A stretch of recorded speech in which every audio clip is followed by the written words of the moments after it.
আসসালামু আলাইকুম। আমি আপনাদেরকে এখানে সংযোগ করেছি। এই প্রতিবেদনটি মূলত এই দূষিত বর্জ্য, যা শিল্পের বর্জ্য, সাভারের বিভিন্ন শিল্প অঞ্চলের বিভিন্ন ধরনের বর্জ্য, এই বিভিন্ন মুক্ত জলাশয়, নদী এবং বিভিন্ন ধরনের ডোবা নালায় এগুলো ফেলা হচ্ছে।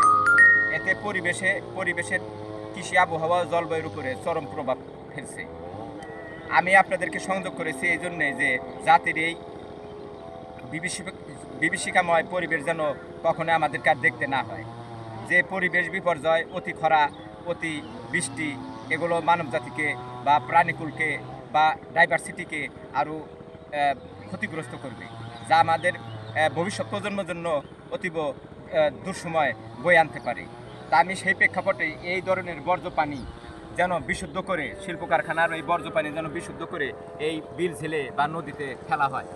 আমি সবিনয় এই অনুরোধ ব্যক্ত করে আমি সকলের এই ভিডিওটি দেখার জন্য অনুরোধ জানিয়ে আমি শেষ করছি। সবাই ভালো থাকবেন। আসসালামু আলাইকুম।